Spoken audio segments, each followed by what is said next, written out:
go grab your card and sit with the people who How are you?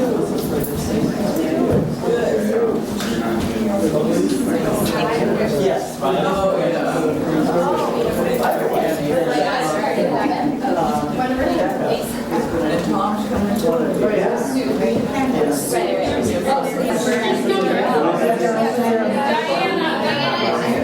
It's just numbers. It's just number. Just number. Oh, okay. Or king or queen. Or okay. Queen. Yes.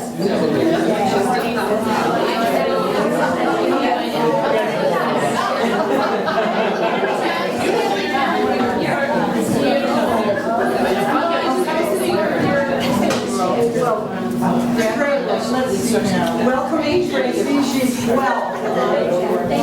Keep walking in circles. And Jen.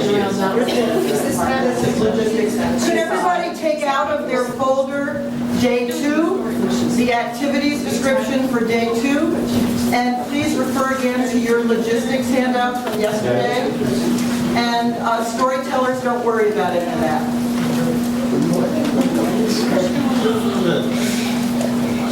Okay.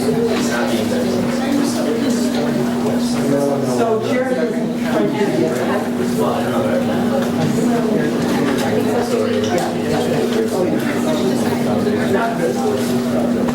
Oh, sure. Okay, welcome, Tom. Nice to see you, Tom Young. Here is your activity, which I think you already have.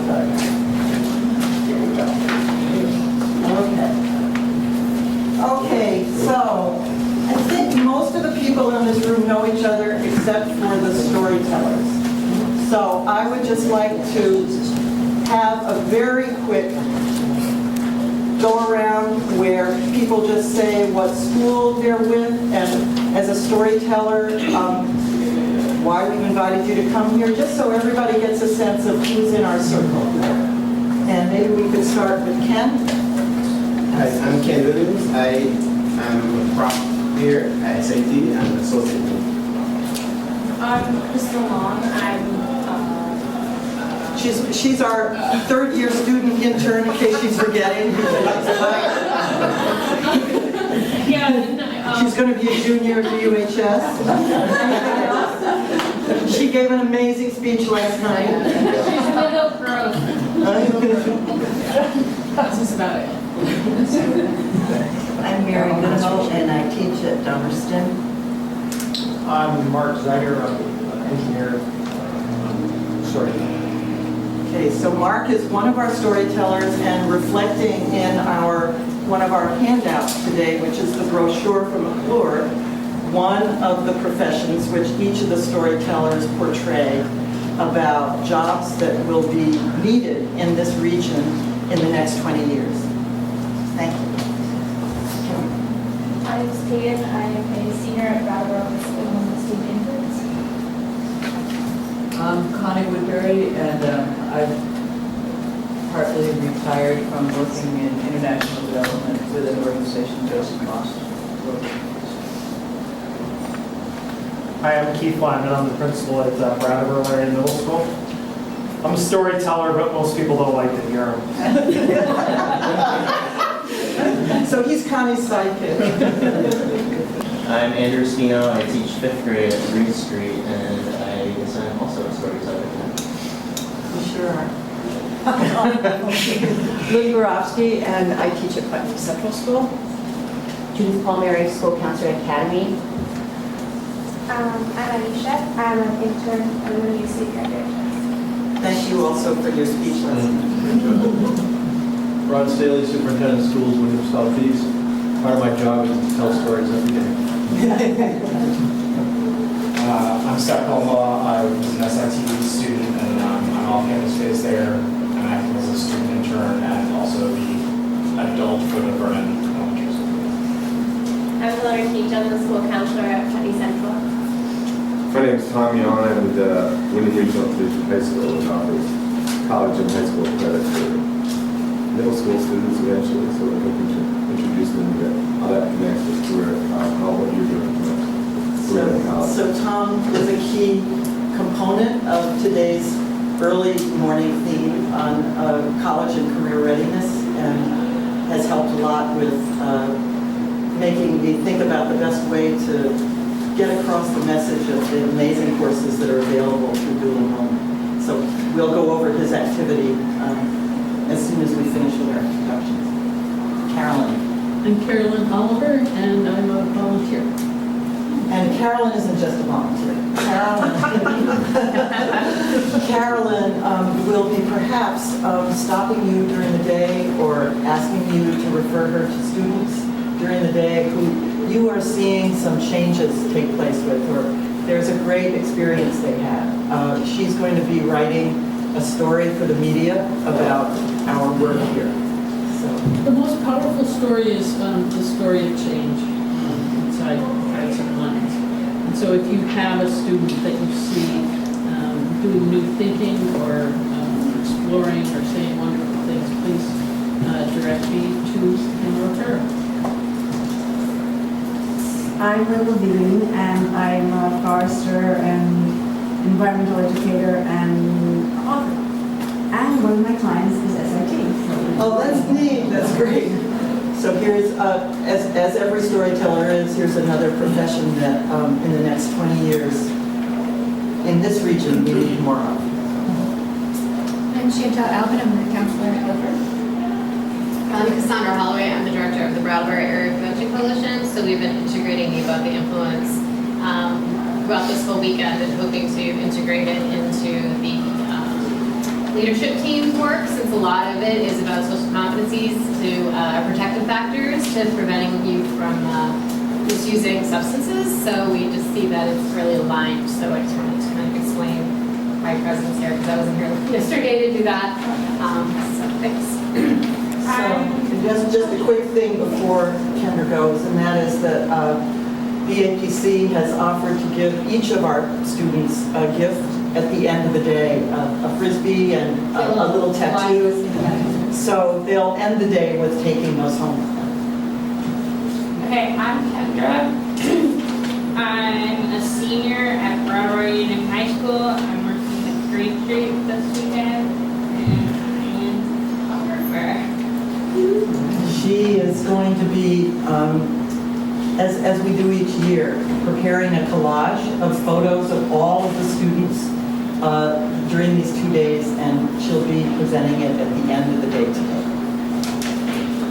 I'm Tracy McCarron. Sorry I wasn't here yesterday. I'm a school counselor at Green Street School, and I'm going to be telling a really good story today. Jen O'Neill, I'm the school counselor at Dummerston. I'd like to congratulate Jen on her new position at Dummerston as the school counselor. We're just so happy you're going to be working with us.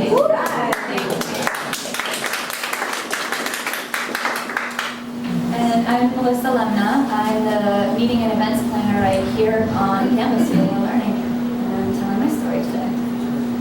So Melissa and our team got acquainted over the past 2 years when she was involved with coordinating all the Sodexo food service for our group. And we learned very quickly that she had many more skills than just organizing that entire food service bit. Because at one point, a group of our students climbed over the barbed wire and went to where the cattle were grazing. None of us caught that, but Melissa did, and she kind of made sure they didn't get into too much trouble.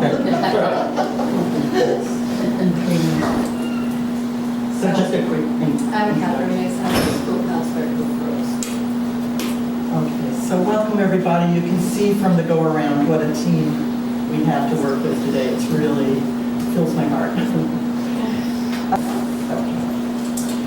So I'd like you to, as we start today, to stick with your storyteller and have your cards available, because when we do break after the opening activity that involves the dual enrollment courses, the students will cluster with their cards. Interns are passing out playing cards to everybody. And they will look for your number 7 or your queen and cluster with you, and then you'll bring them to your assigned meeting space. So nobody should leave the dining room unless all of that clustering has taken place. So let's first go into the first opening. Ron and Ken, Ubuntu. Again, we're reinforcing the community norms as Ken did yesterday. And Ron will be describing the importance of the review of the school climate surveys leading to the school action plans. And then he will segue into the emphasis that we are placing on college and career readiness. And two things I want to say about 9 o'clock. One is a reformer photographer will be here. So don't be surprised if that will only be for the morning activity. They require, for the article that Carolyn is preparing, their own photography. So he'll be here. And then we have 2 guests from the McClure Foundation who will be coming. And they are Janet McLaughlin and Barbara Benedict. You might see them during the day. It's just a real treat to have them come. And of course, they've supported financially part of the leadership training. So after the opening, the other piece that Ken will be introducing is directions about how our students will be having lunch with the Iraqi students on campus. And then afterwards, Ken and Ron will be doing their usual football, tennis, epic 2 challenge. And I forgot to tell you, ESPN will be there just for that. Very important. Yes. And I think in the description here, you're seeing, yes, the luncheon sequence. It's very straightforward. I'll just let you read it. But the Iraqi folks have 2 opportunities for us. The students who have been seeing while I've been setting up are so excited about this opportunity. They will be sitting 2 at a table at lunch. If you come to a table that has empty seats, sit down, save 2 seats for 2 Iraqi students if they haven't gotten there. We'll all be going through the same line outside for food. The main point is have at least 2 Iraqi students at each lunch table, and whether they're there first or you save them seats. And then after lunch, just have some time outside. Ron, Ken, I'm trying to think. Judith, did you offered to stick with the students, and Christy did as well. So we're covering the bases in terms of adult supervision, because there's also the program directors from the Iraqi program there. I want to tell you the second option if you would like to take advantage of this. There are 5 Iraqi mentors.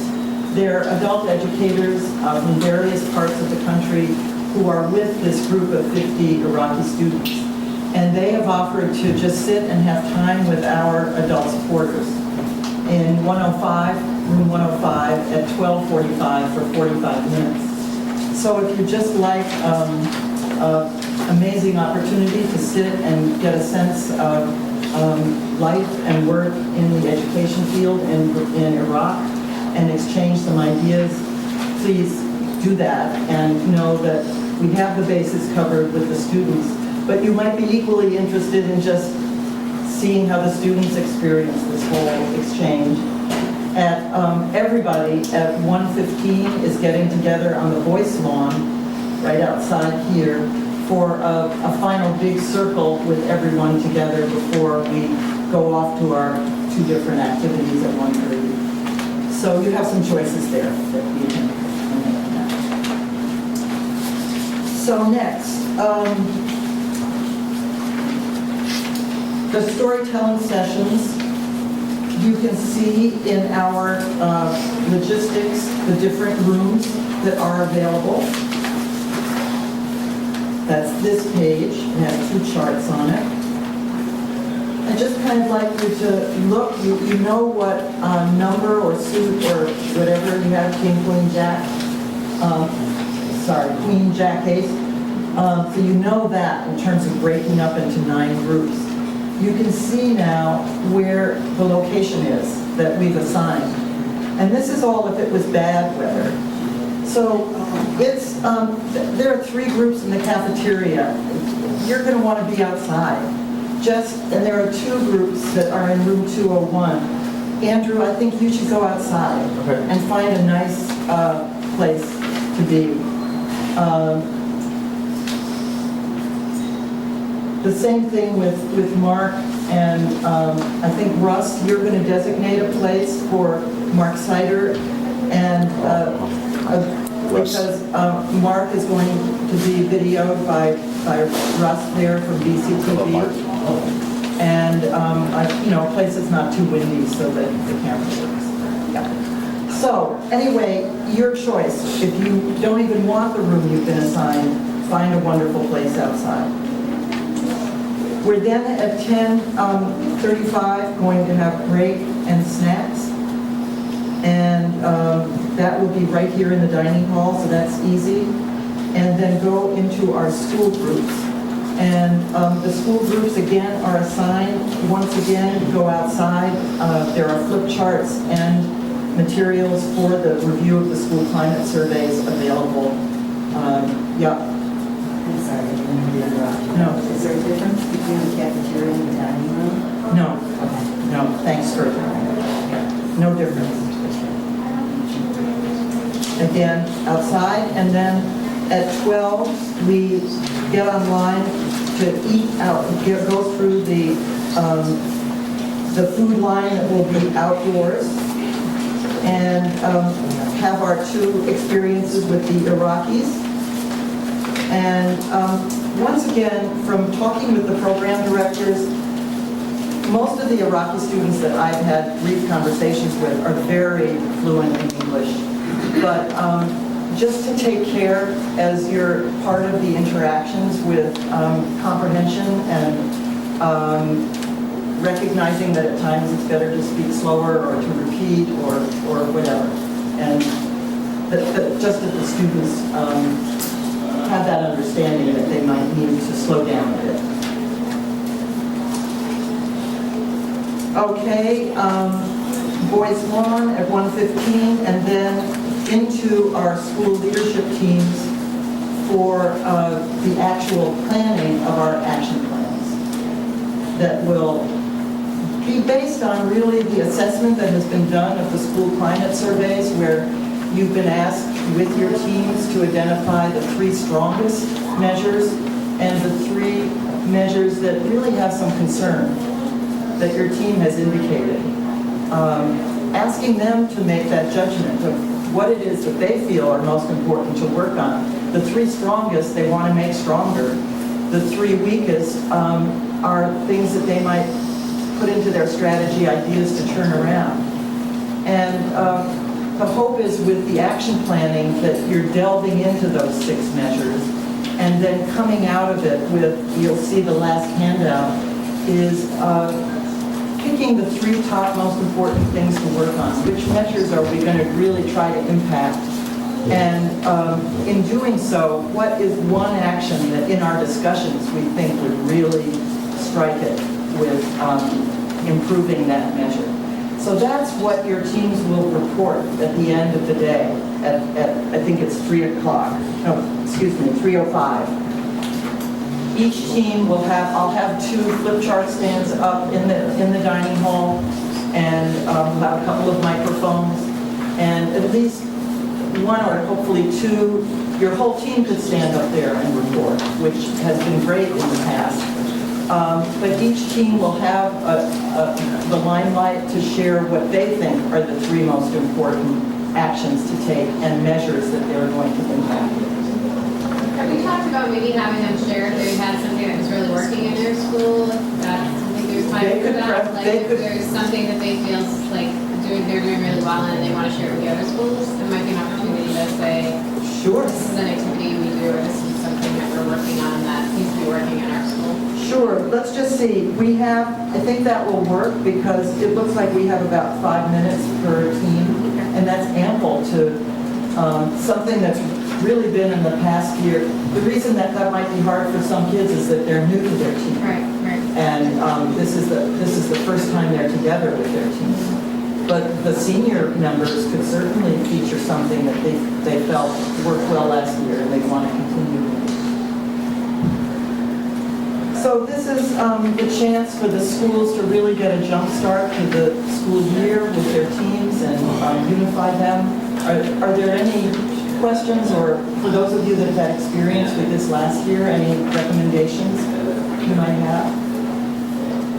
I just have a quick question on the stories. There were those questions that we asked at the end. Yes. And I don't have a copy of those, so I was looking for it. Oh, okay, hold on just a second here.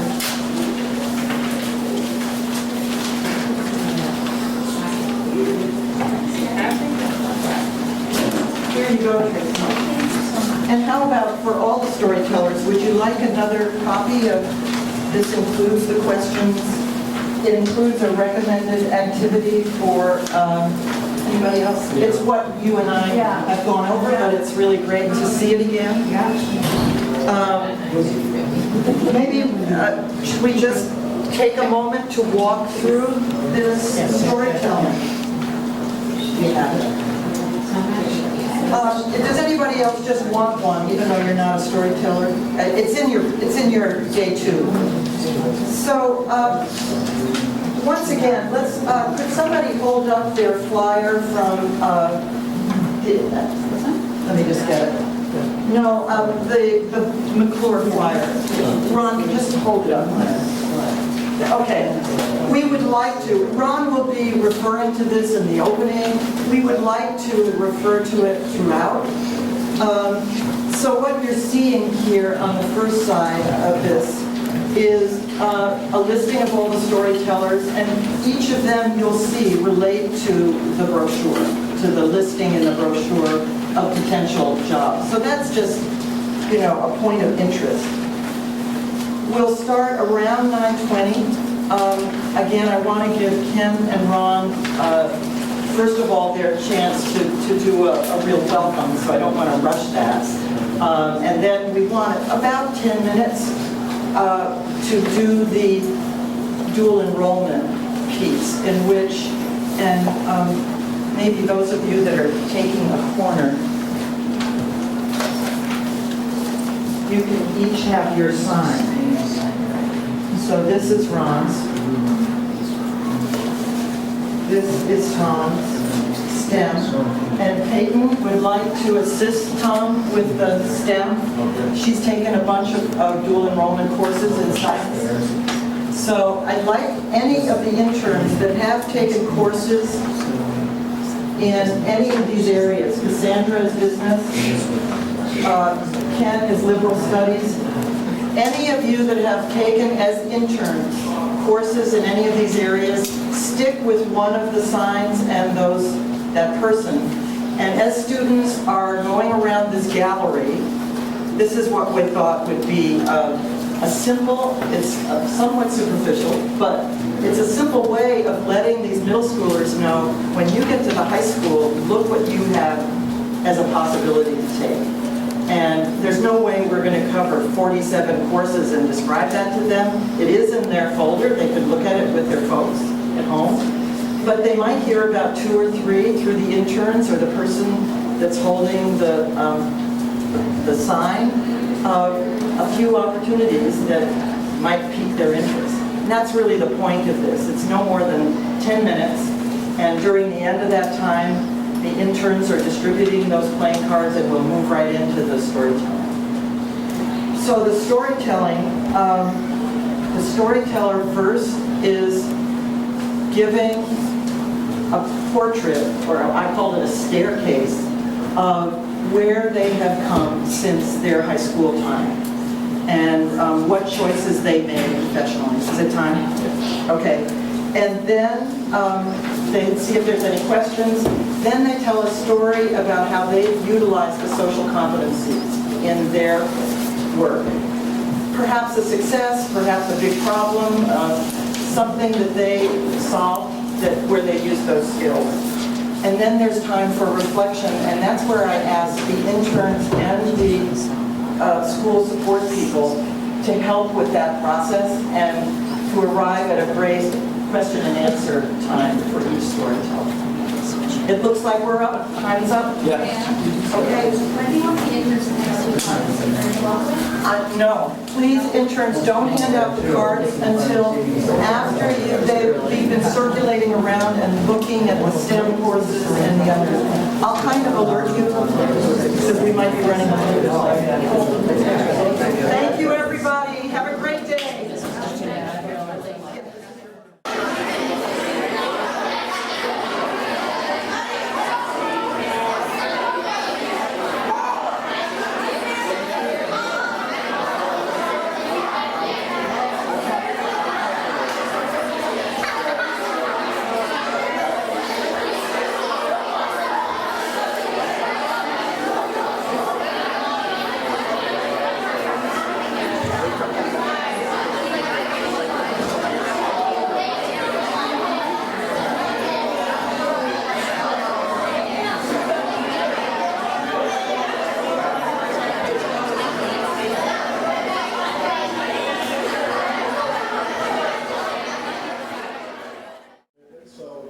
Just raise your hand if you're here for the first time this morning. Okay, well, thank you for being here, and we've got a full day packed.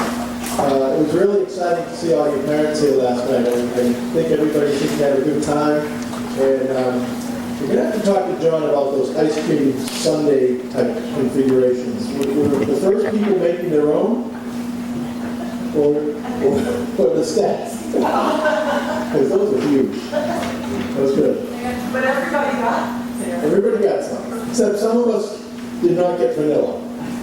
So we'll figure that out. All right, so listen, today we've got some great activities, and so I just want to talk about two themes that we'll be working on. And I mentioned it in the PowerPoint last night, career and college readiness. And this is kind of the concept of personal learning plans, that students now will be able to be more engaged in their own learning.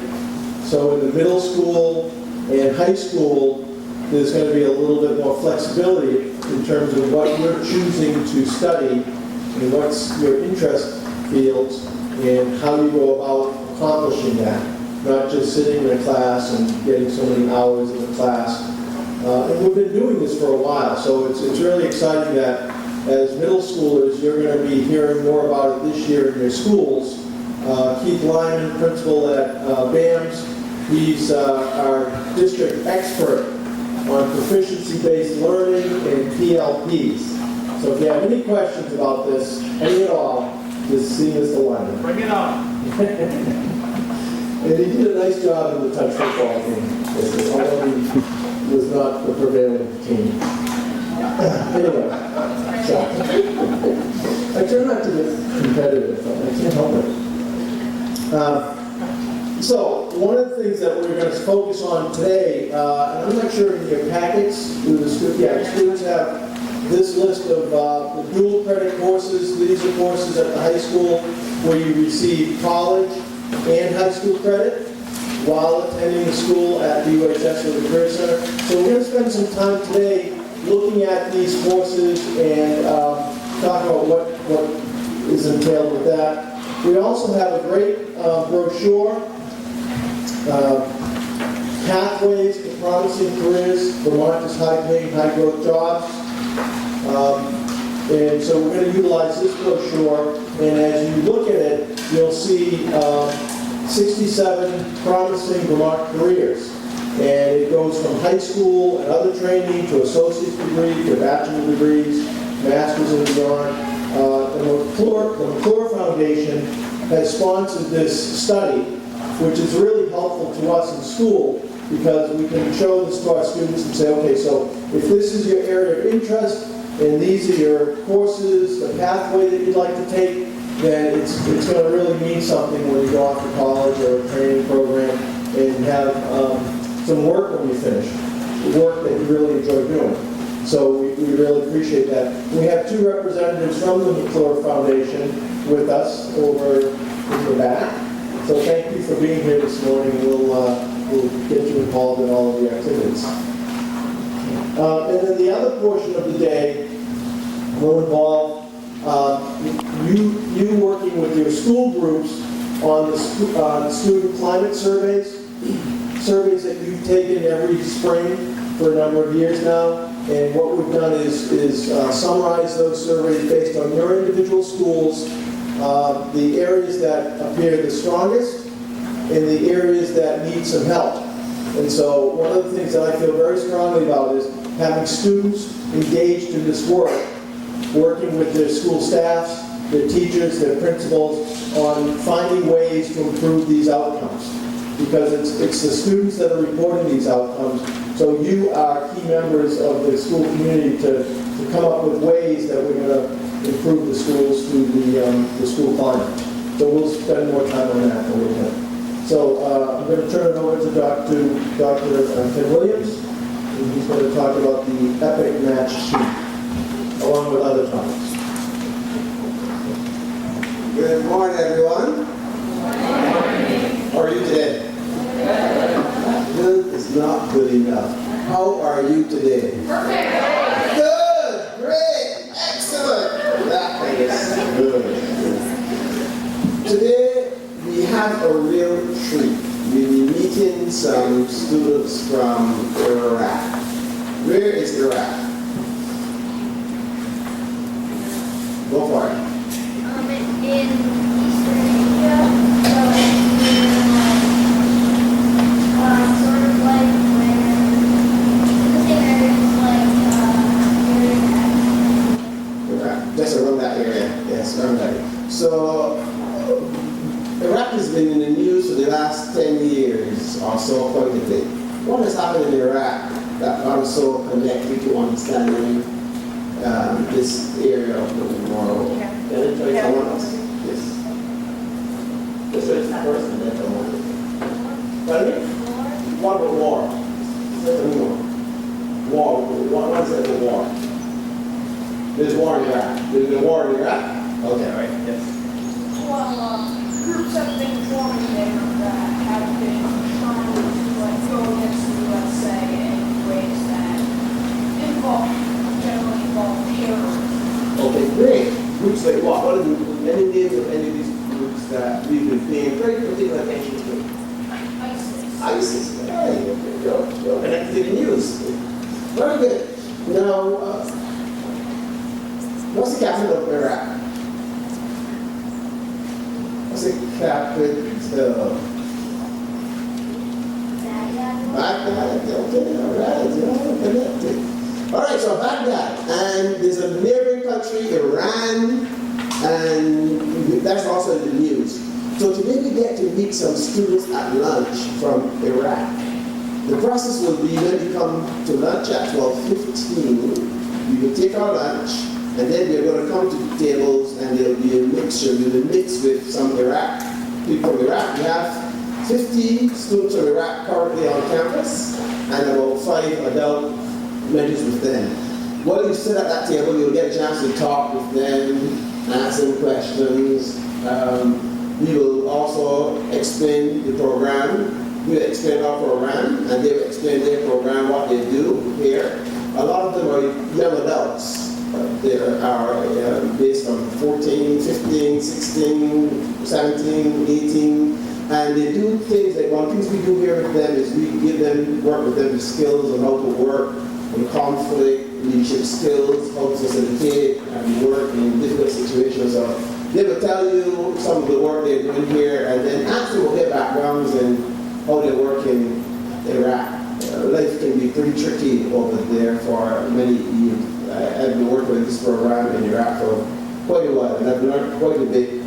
Being grateful for life, being thankful to live in a place where there's constant peace. I think we are very fortunate in the United States and many parts of the world. Some parts of the world do not have the luxury of living in peace. We should be very grateful. We have an opportunity to talk with folks who are in constant war and terror in many cases. Yeah? something that's really important we want you to gather today. So I'm wishing you a great day. It's going to be an exciting day, full of good stuff. And the sad thing about today is that we're going to leave at 4. We're not going to see you for the rest of the summer. Is that sad? No? You're happy with that too. All right. Something else to be happy about. All right. I can deal with that. We are going to make a shift now, Ron, and we want to remind you of a few things again today about safety. What am I going to tell you about safety? Some of those folks were not listening. Some of those, thank you. What am I going to tell you about safety? You know some of the things I'm going to say already. What are some of these things I'm going to say? Please. Don't climb trees. Do not climb trees. It is not good for you. Thank you. Do not roll down hills. You know the drill. Don't sit on the wall here because you can fall over and there you can go over and we may not see you again. And that is not going to be cool for your parents, for you, or for us. Not cool. Anyone else? What else am I going to tell you that you should not do? Do not go over the fence and go interfere with the people's cows. It is not good for you either. You cannot have beef because you cannot kill the cow, so leave the cows alone. You're not supposed to milk the cows, so stay away from the fence. And I want you to enjoy yourself, have fun, and above all things, try to engage with your community and listen to others and engage with your adult persons as well. We're going to switch now to the next part. Ron, we're going to bring in the next portion, Diana.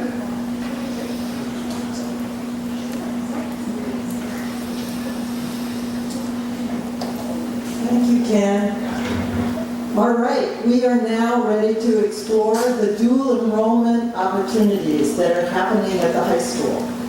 And what I'd like you to do is feel like you're in a gallery where each corner, and if our experts for each part of the curriculum could hold up the parts of the curriculum that happen with these 47 courses that are being offered next semester in BUHS. So you'll see Ron with early childhood and human services, and another section, arts and communication. So some of the courses are in those areas.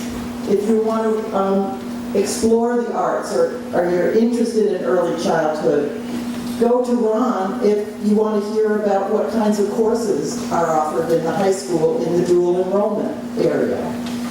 You'll see Ken over in the other corner, and he has a sign that says Liberal Studies and Social Justice. So these are courses that include the languages. They include the dual, the dimensions course that was described at the parent dinner last night, and a whole variety of other courses that are in what's called in colleges the liberal arts. Then you'll see Cassandra standing right there by the entryway to the dining area there. Business, any courses that have to do with business. And finally, we have Peyton over here in this corner, and Tom Yan is going to stand with her. And she's she's an expert in the STEM courses. So STEM is everything to do with technology, engineering, science, math. If you had any leaning or excitement about any of those topics, Peyton has taken some courses in those areas already. In fact, all of our interns are either about to take dual enrollment courses that have both high school and college credits, or else they've already taken quite a few and they'll tell you about them. So can I just ask Cassandra, maybe stand over here so people can spread in the 4 different corners of the room? So business is going to move over to here. And now I would like you to take just a short time, 5-7 minutes, that's all we have. But circulate around. Go to the subject area that you just think when you're in high school, you might want to take one of the dual enrollment courses in that subject area. And just go and ask some questions and see what you find out.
And what I think that's really critical is the job market is changing constantly. There's a lot of job in one area because we've taken a broad spectrum of assessment and labels.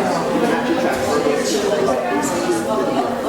one-on-one here. And then the arts education is really, really broad. You can face with this. You say the arts is up, and you can still do that.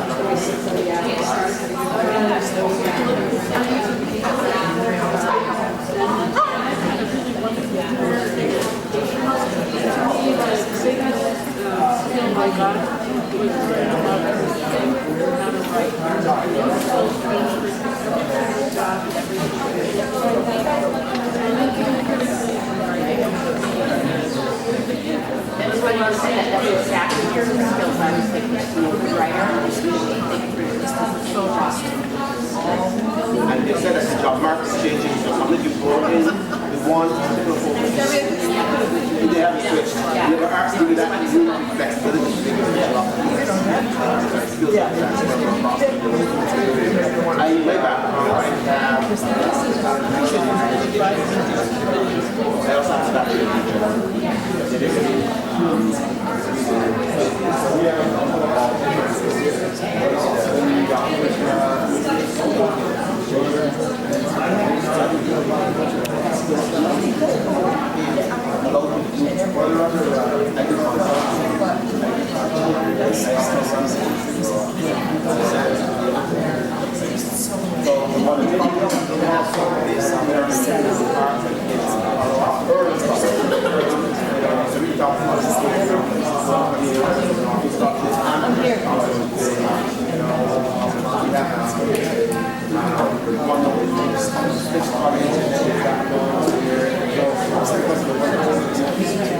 Exactly.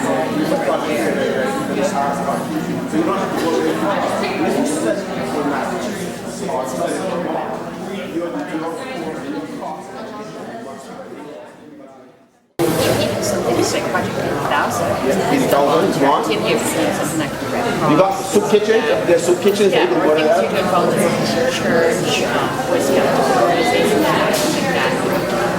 Anyone else? Like volunteer? So you need to start asking around your community areas that you can volunteer in, that would help you. Your volunteer, use the volunteer work. Tell them what volunteer work you've been doing. Well, my year was the entire team. I was at the summer camp, and I've been going to for quite some time, but like really too old for it. Yes. So I came back and I volunteered in high school. You know how you have to do requirement, how many hours you have to do and work. But it's really good to have it. It's really good to exceed that, to go over the and it's not even like it doesn't become a burden. Like once you start doing this stuff, you'll really enjoy it, and then you will it becomes fun. So Imagine you're doing something fun and they're going to give you credit from the university in that they're going to help you get scholarship, but it's helping people and volunteering and doing something. Isn't that cool? That is so cool. You want to say something? You want to say something?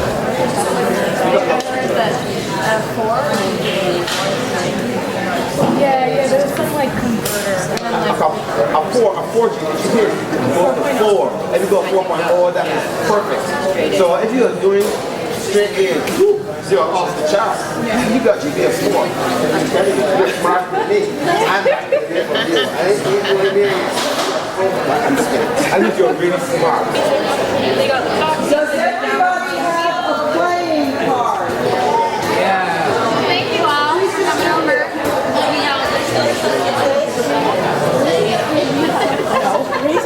Okay, each of the storytellers stand in different parts of the room with their team and hold up their playing card. Could each of you do that, please? Okay, now you're seeing some playing cards being held up. Go to those adults in those teams with the same playing card as yours.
Please put up your hand if you need a card.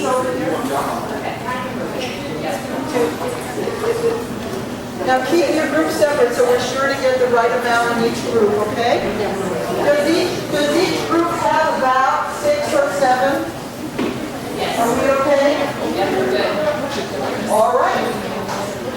Good. Go to your meeting place and start your storytelling.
My name is Mark Zeiger. I'm the engineering manager at Omega Optica. It's a manufacturing company in Brattleboro, just south of town on Route 5. And I'm going to tell you how I got to where I am today, how I ended up being an electrical engineer, electro-optical engineer. When I was in high school, I was very, very strong in math, science. With all the math classes, accelerated math classes, all the science classes, accelerated science classes. And now I'm in a profession that uses math and science. So you'd think that it was a pretty straight shot. I knew what I wanted to do in high school, math, science. I ended up with math, science. But that's not what happened at all. What actually happened was this. The summer between my sophomore and junior years of high school, I went away to summer math camp. Figured I'd go look at math student. During the summer, I went to math camp. It was the National Science Foundation math camp down at Hampshire College in Amherst. And the director of that program, his name was Kelly, he was the head of that department. He was a film club, a real film enthusiast. Every night after dinner, we would watch classic films. Buster Keaton films, Charlie Chaplin, Eisenstein, W. Griffith, all these classic films. And I just loved these movies. I couldn't get enough of them. I came back from that math class really excited about film. So the following year in high school, I started taking the film courses, and I started taking drama courses and acting. So my last 2 years in high school, even though I was still taking math and science, what I really, really loved was film and drama and acting. So when I got to college, I gravitated immediately to the film aspect. The school I went to had a film studies department. There's a film society. I was the director of the film society. I took all the film courses. I was a drama major. And I spent 4 years going to movies and acting and having a great time. But I was so naive, it never even occurred to me that at the end of this 4 years, I was supposed to get a job. And senior year, my senior spring, all of my friends are applying for jobs and getting jobs, and all I knew how to do was go to the movies. I mean, I could really carry on a good conversation at a cocktail party, but there was really nothing I could get a job at, so I decided graduate school is the way to go. I put off getting the job. I went to graduate school for a year.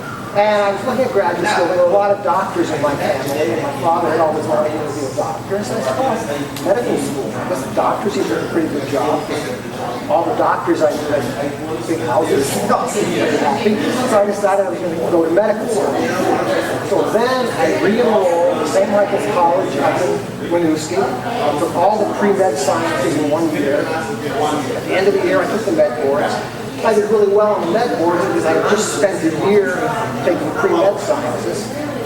And I got into the University of Medical School.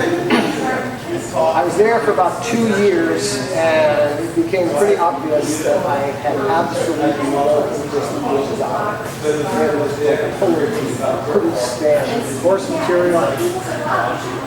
And at this time, my family owned a restaurant in Putnam, and I was engaged to be married, and my future wife was very interested in food, so we decided we would leave Burlington, move back to Putney, and we would run the Putney Inn. So then, she and I were working at the inn. I was running the kitchen, she was running the front end, and we did that for about a year. And then I realized, boy, this really stinks. This is like worse than being in med school. It was an awful job. The restaurant was really, really rough. So one morning, I was opening up for breakfast. I'm there at 5 o'clock, cooking something. I gotta find something else.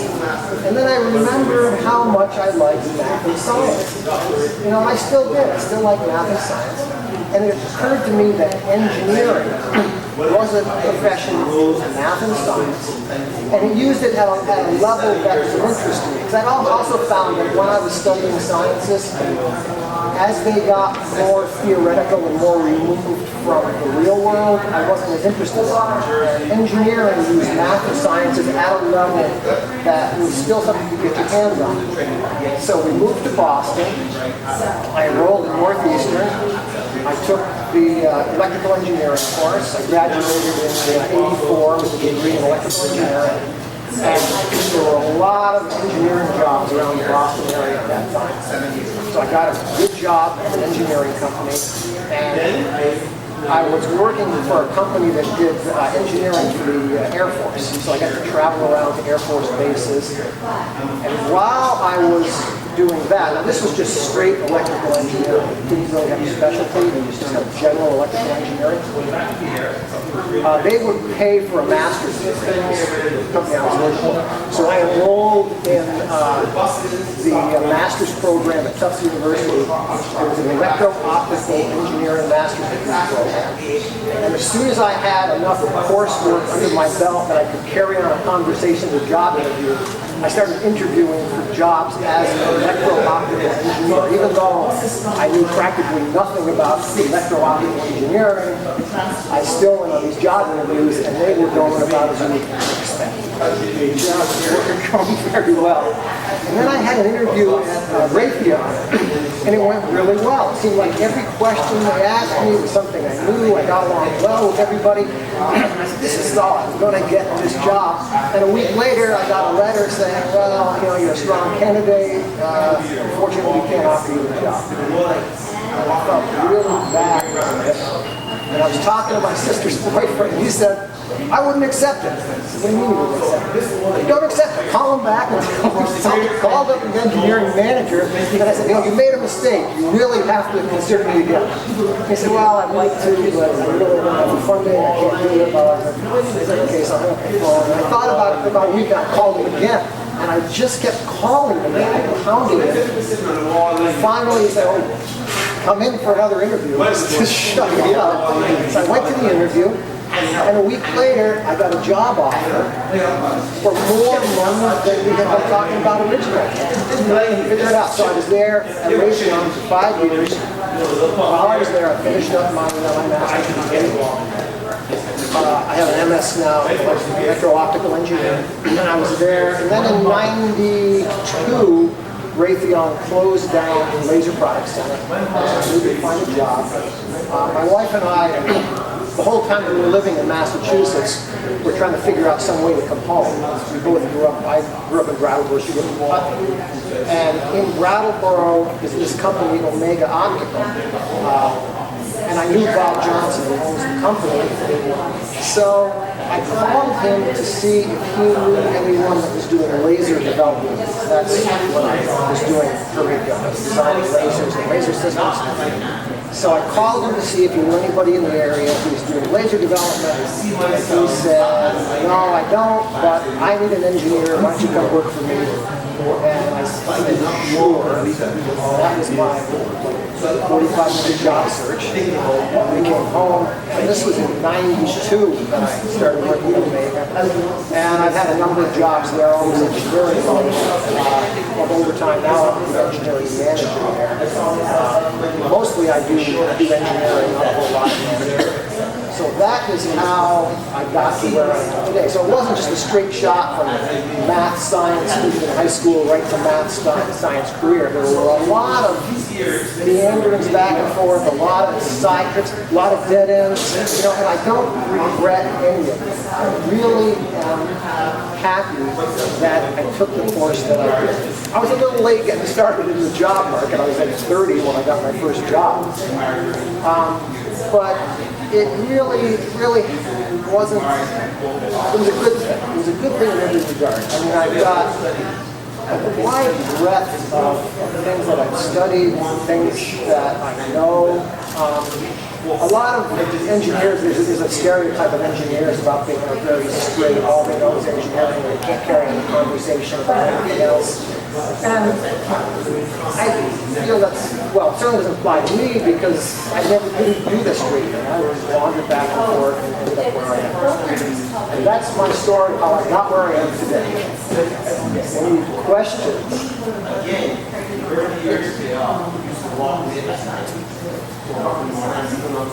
Okay.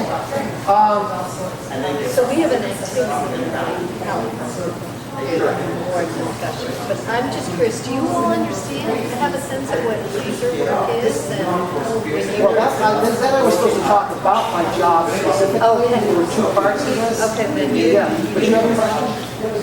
We like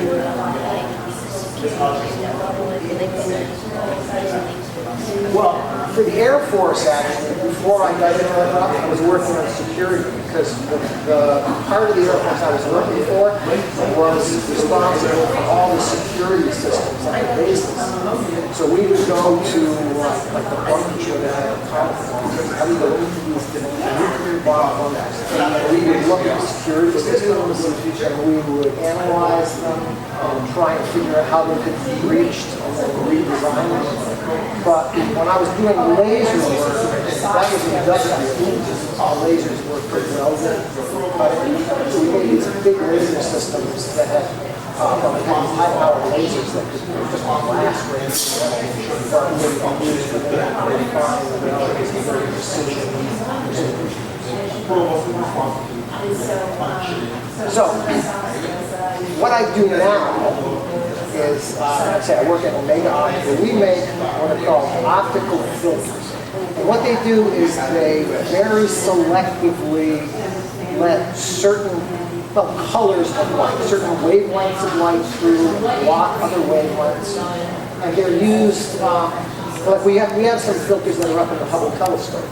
So when they want to look at some distant galaxy and they want to know if there are certain elements in that galaxy, the galaxy has very specific wavelengths. That element has very specific wavelengths that we emit. So we would make a filter that would just look at that wavelength and block everything else out, so that all that background light would get blocked out with just that very, very narrow band coming through. So you do a lot of stuff like that.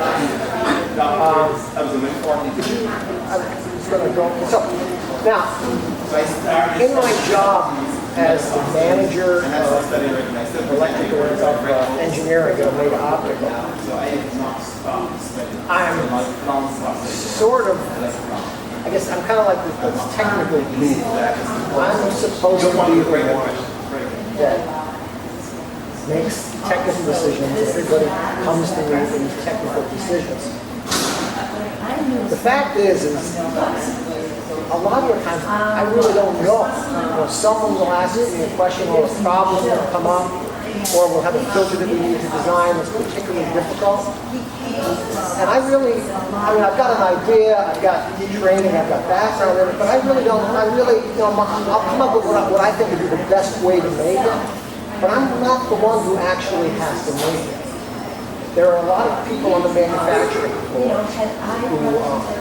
who actually deposit the runs, who actually cut the glass, who assemble the filter. And they're the ones that really do the work. They're the ones that really know the difficulties they run into.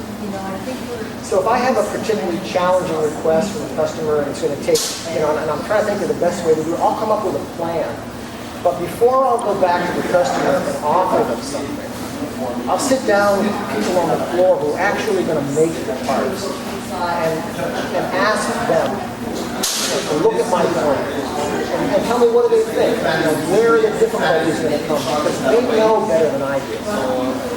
And people are very, well, the fact is that I really respect their knowledge and I respect what they do. And because of that, I'm pretty sure people can sense that when I'm working with them, I have respect for them. People are very polite. People will do things for me at Omega that they won't do for other people they don't seem to like as much. If there's a problem with a part, I can get buy-in from people to do things that are outside of their normal work definition. And I think it's mostly because I truly respect the people that are doing this work. So if I had to give you any advice at all about functioning well in the workplace, it would be to recognize that every job that people do is a job that requires some level of expertise, some level of experience, some level of knowledge. And even if it may appear to you to be a menial job, it really is a job that demands respect. And if you give people that respect and you convey to them that you really value what they do, they work better, you can work more cooperatively with you, you can get more done, and it ultimately reflects better on yourself. People think more highly of you if you think more highly of them. So, I was supposed to get 10 up. So now, we're going to do a reflection activity from what Mark shared. So I'm going to read you the directions and you get to do it as I read it. So we all stand up. And we're going to walk around in a circle. Just meander around. And then I'm going to tell you when to stop. I think maybe you'll Okay, now everyone stop and give a high five to the person nearest you. Okay? And now with the person you just high-fived, you're going to answer this question with them. What did you like most about the story? I told the story.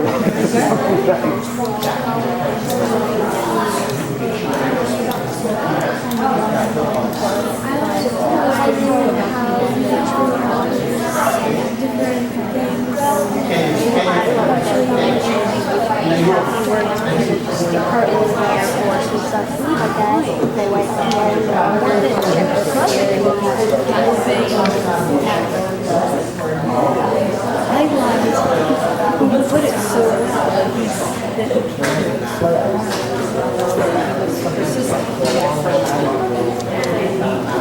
He didn't realize he can't have that choice.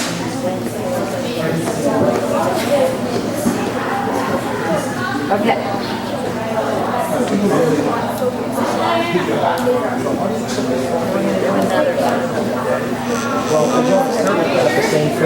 We're going to mix it up. Thank you, Mark. Okay, now, everyone, we're going to mix it up again. Make sure you don't land with the same person. Walk around a little bit.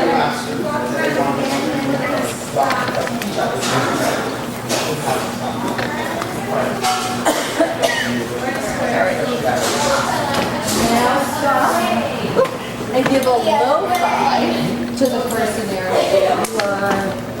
And name a part of the story that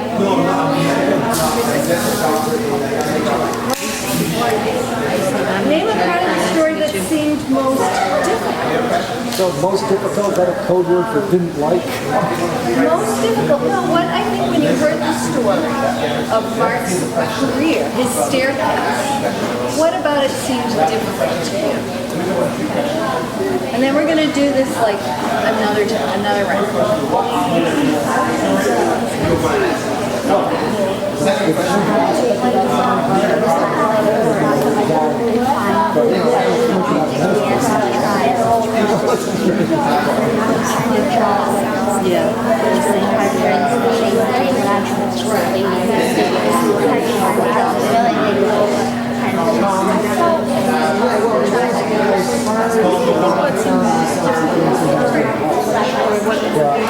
When I was studying things that I liked, when I was studying things that I liked, it wasn't very well. When I found myself like working in a restaurant, it's just awesome.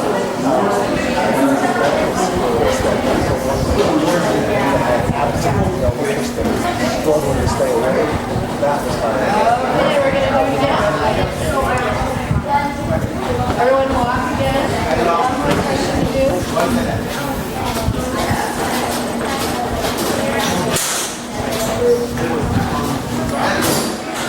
Okay, stop. Now, if enough will quiet, who's gonna, excuse me. Okay.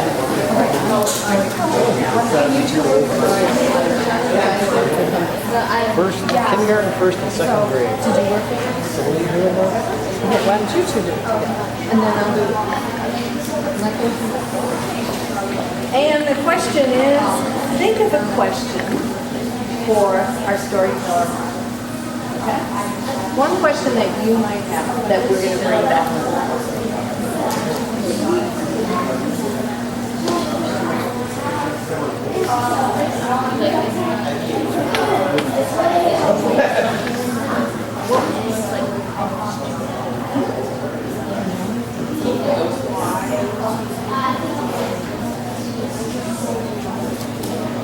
You have a question?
So why don't we all come back to the service?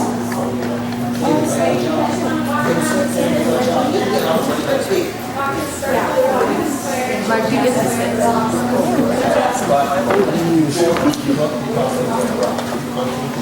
Okay, so now, let's just, what were the three questions we had? What did you like most about the story? What seemed most difficult? And that you might have with the story. So, what did people like most? Yes, that's that one. Yeah, you got it. And then you did that. And then what went around sticking in one. Yeah.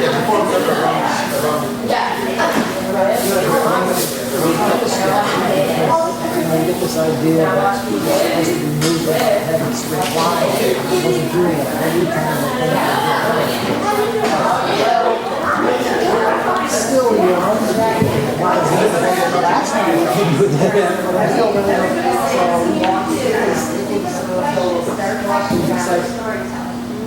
Dr. Williams will signal stop. You give us a high. What would you like most?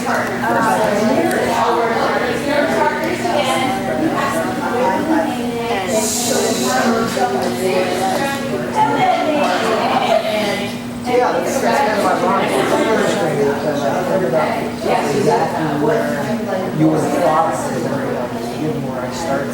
But like I said, I'm really glad I did that. So you're going to answer one or the other. And maybe the oldest one. What other things did you like? Start walking around and try to sit up. And I like telling you what to say.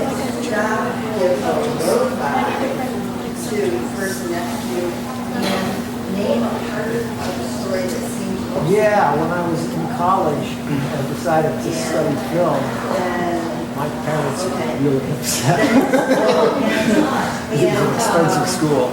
I was to go to the movies all the time. But it was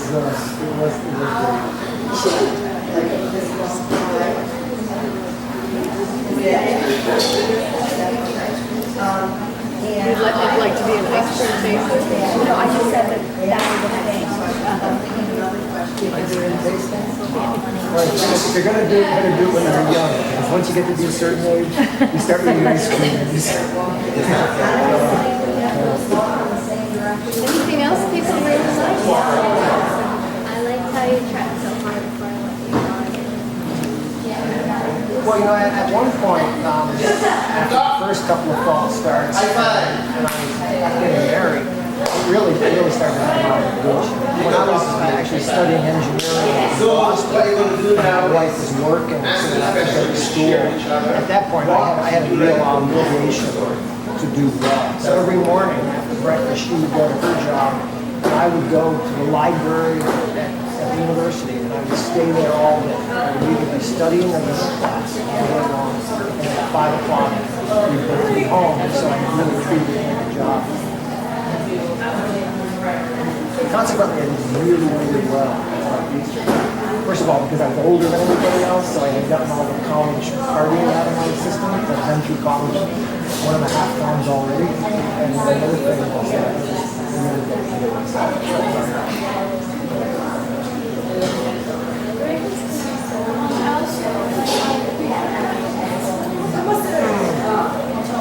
Yeah. That was because I had perseverance, I was just too stupid to understand. It never occurred to me that it wasn't going to happen. I think that was because even though all the directions were kind of ended up being almost like not the way I wanted to go, and some of them get in. So while I was doing them, I was give it a low five, each one.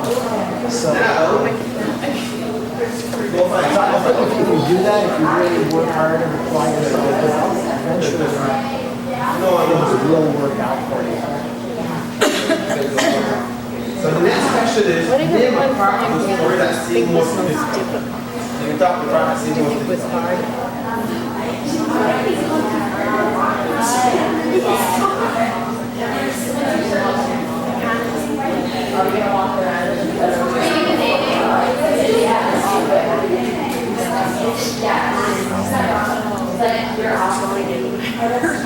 Well, it was disappointing because I really loved movies. I really liked acting, but I still act. I still keep your eyes open. How age is it? No, I still do some acting in the area. So I have that. I'm a member actually of the Lincoln Center Film Society in New York City, and so I get all those publications and travel to New York occasionally to see movies. So I haven't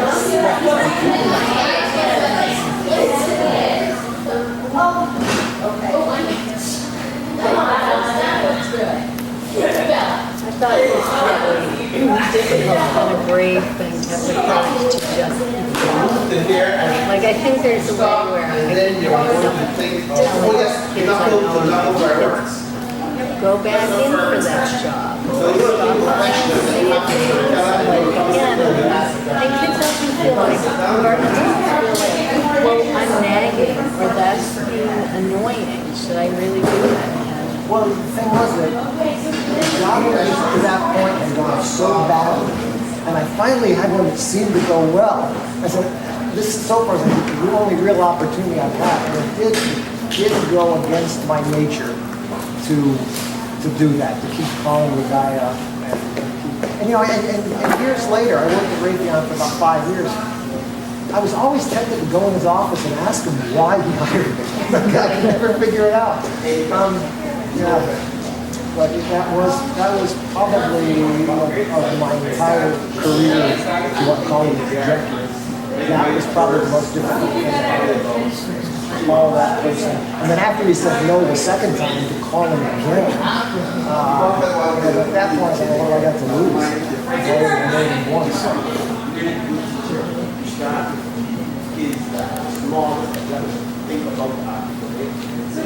Anything else that you thought might have been difficult?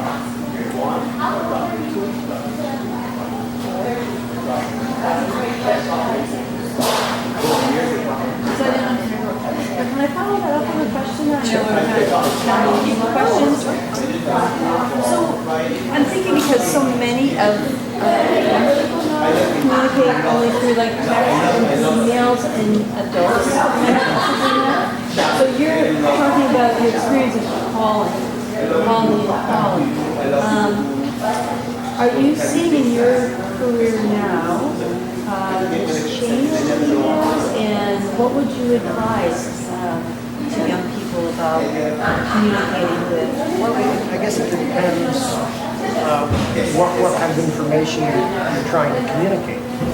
Certainly, if you're looking for a job, if you want to connect with someone, you got to call. You have to talk to people. You can't send them an email. You can send your resume and cover letter to your HR department. But as soon as you've got the name of someone who's actually going to do the call, who'll do the hiring, you have to talk to them face to face.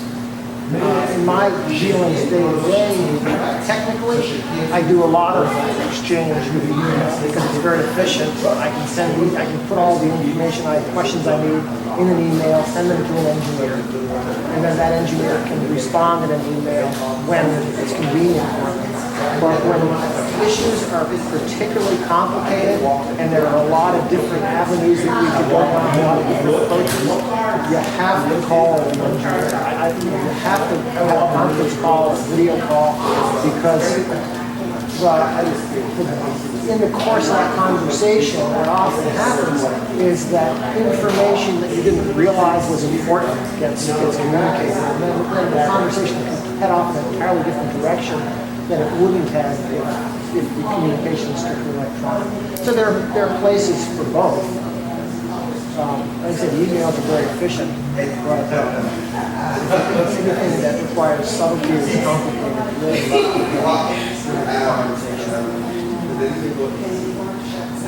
Really Are there other skills that kind of stand out to you? I know we have a list of sort of competence that students are looking for. Soft skills? Yeah. Self-direction, planning, and decision making. Well, I have a number of engineers who work for me. Thank God they are all self-directed because I don't have to chase them around.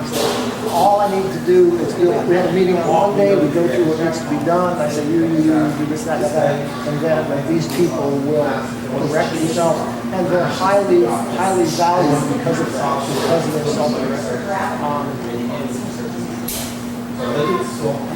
That's something that everybody wants. And someone who can assess a situation, make a decision what needs to be done, and then go ahead and do it. I mean, there are managers who want to micromanage everything, but most people really value having employees who can make decisions for themselves. Interpersonal competence, empathy, collaboration, sensitivity, friendship. I think in my talk I was talking about how important those interpersonal relationships are. Yeah, I was going to ask them if they could think of an example of any of those. Can you give examples where Mark used throw out one? Cultural competence, knowledge, comfort with people of different cultural, racial, ethnic backgrounds. What do you think? Can you think of any time when Mark used an awareness of different cultures or different interests or personality types?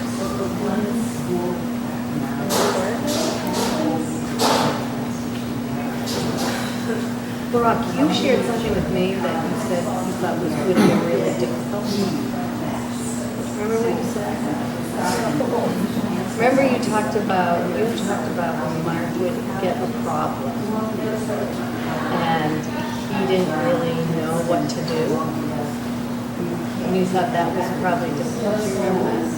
Can you say why you thought that might have been difficult? Because I think it's kind of linked to this. I mean, did you ever run into something and you felt and you said, Like, you didn't know what was the best way to do it or something, so you just tried the best way. And do you remember how who he ended up having to work with? Okay. I think what you were saying is that you had to work with everybody on the group. And you had to connect with them. You know, and for me personally, if I lorded it over people who work on the floor, it would be nearly impossible for me personally to go down there and ask someone to help me out. Because I don't feel that way about the people on the floor. It's very easy for me to go down and as far as other cultures and backgrounds, we have a lot of international customers. We have customers in Europe, we have customers in the Orient, and it is interesting the difference when you're dealing with someone from Japan, say, versus someone in France. The Japanese are very, very rigid. You know, it's very difficult to get them to change. You know, because a lot of times those just don't come out the way you planned. You know, even with your best efforts, you had some specifications. It was going to come out a certain way, and it just didn't. And when it doesn't come out the way it's expected, and it's for a Japanese customer, you know it's going to be a real fight. Well, not fight, but you're really going to have a hard time convincing them that it will work just as well. Whereas some other countries, people are much more, yeah, something like to try and see if it works.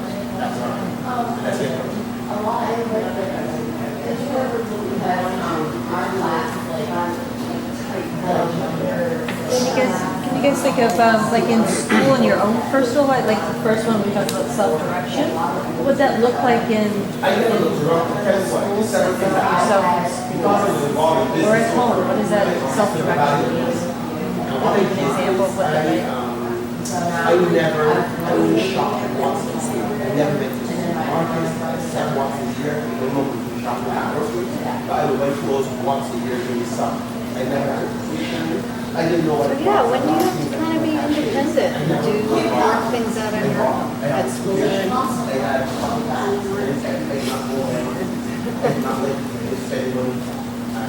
was hard to work money, so I made treasure for money in the bank. So I Same here. So I did not have a job. I never had a credit card. So they took me so I never had to work with any debt. I didn't have any debt. Any debt. But it helps. I lived at home early. Then I went to cash. We did not do any mortgage. You've been working on still self-direction here. I mean, I was hearing this morning, like, we established, kind of the boundaries, but it's just like, here are the reminders, but when we have breaks, the adults are, kind of giving you, that test and practice of self-direction, problem solving, interpersonal relationships, people at lunchtime or opportunities to sit and collaborate and talk to other people. That's all tied into cultural competence and interpersonal competence, a lot of soft skills. These are skills that Yes, I'll have, you have those in your, you can take them out and look at them yourself. Might be good to see if you have other examples of, like, I think is it one peaceful and conflict resolution? When do you have situations, or how do you use conflict resolution at school?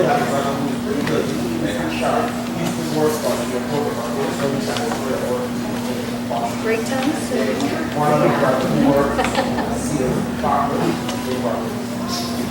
So I can say that they enjoy their life. I was the first one who was a student for something like that. And also the DSL. Do you all have a copy to look at? Actually, look those over and see if you can come up with an example of one skill that you find yourself using at school or at home.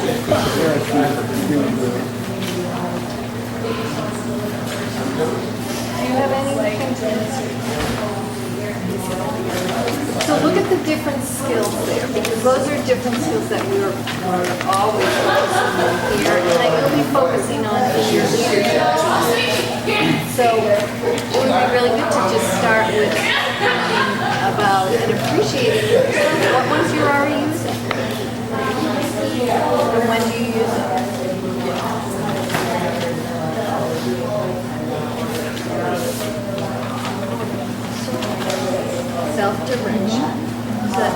Do you think I do not want to get better?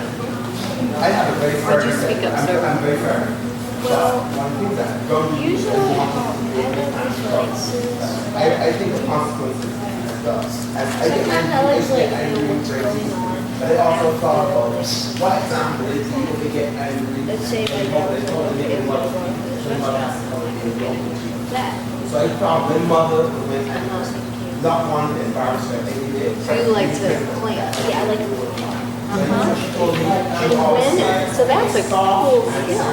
turn it around. When, can you imagine when a student Turn it around.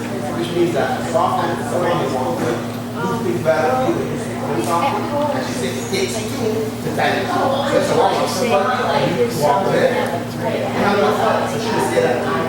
Because they grew up with it. Remember, they were 10 more. She was like 10 years. But my brother's not even conscious. That's not conscious. And the doctor's taking it off. I like to know what's going on. So that when I home,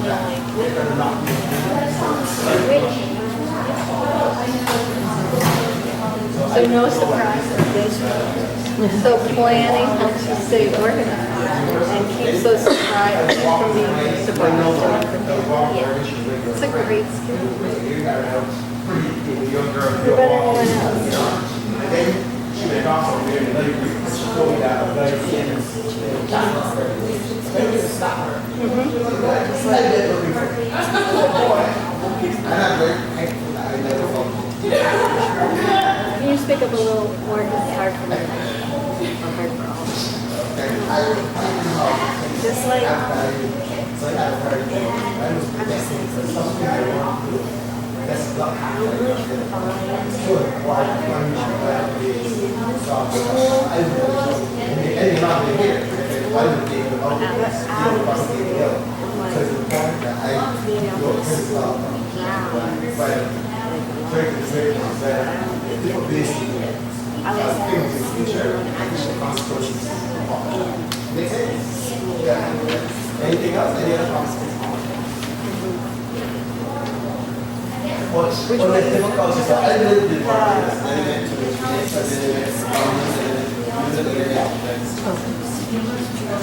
this is, is this in the negative peer pressure stuff? So you haven't found that?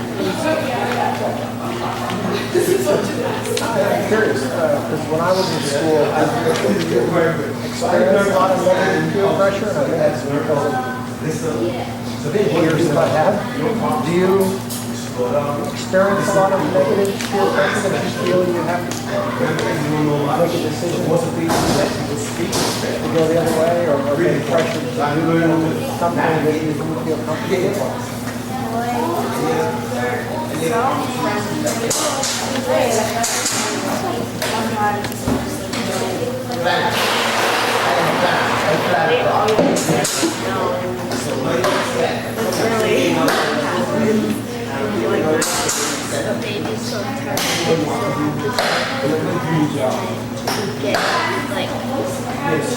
They do it, and then the other kids that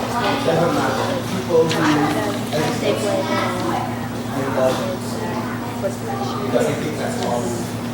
Or they blame it on the other kids. It's hard to say no. Next step about or superintendent or something. Because they actually do it usually around like that would be something else.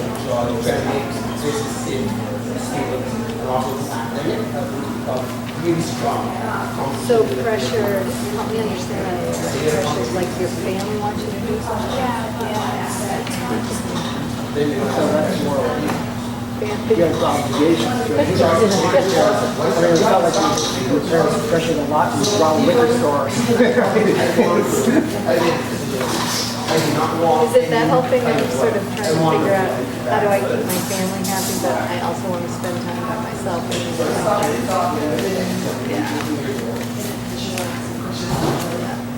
We get a lot of practice with that. Later on, you get the other side. What did you let your family know that?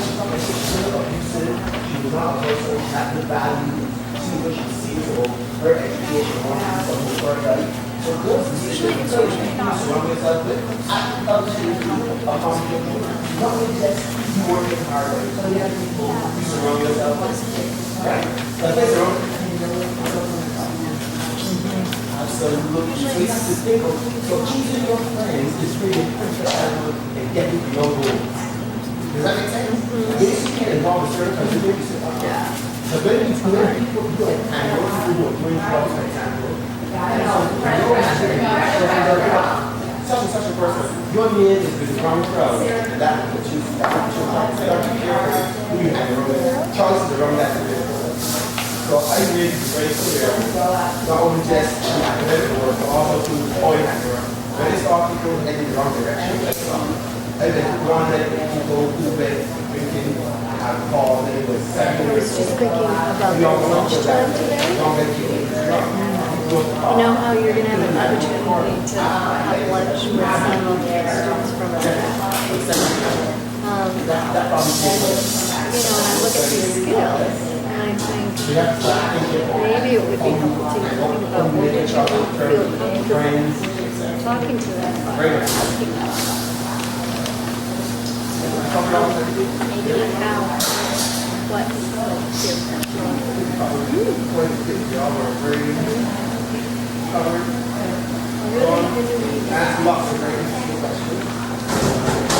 my understanding is they're going to be talking about whatever you want. You might be asking me questions. Yeah. What's school like for you? What's on my file? It sounded like from 14 to, I think they might be a little bit older. To ask them about, the type of peer pressure about things that you experience in your school and home life and community. They're going to talk about that. I'd be interested in that, because it's like day-to-day. I made up what you do every day. You take the bus to school, you drive to school, you walk to school, things like that. How is their day different or similar to your day? Yeah, when I look out here and I can see all the people, I'm curious, like, what do they see? Do they live in Baghdad, the city? I've never been, but I think the war and rocked in the city of Baghdad. This is a very peaceful, beautiful place. I wonder, what do they do?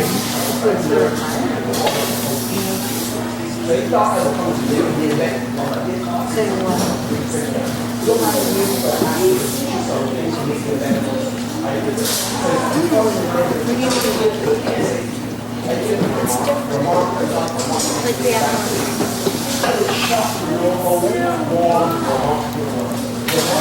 it's still not all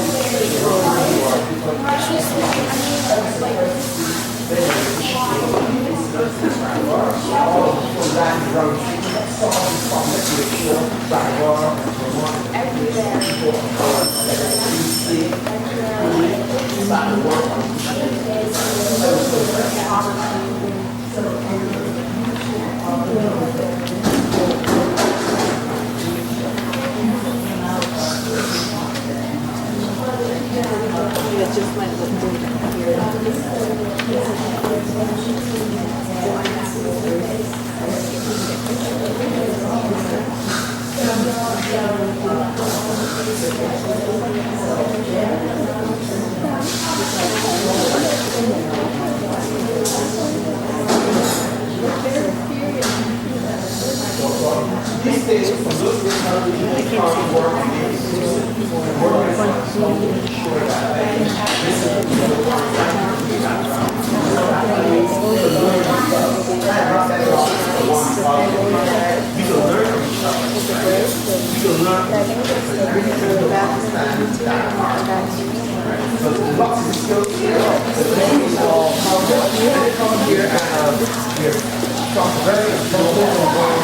Very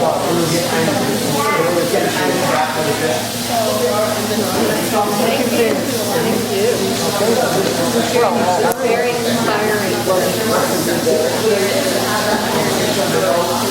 Yeah, so if you make some false starts, that gets you upset about it. Just keep working. The moral of the tale. That's the big takeaway. Thank you so much. Thank you. Back to work, right?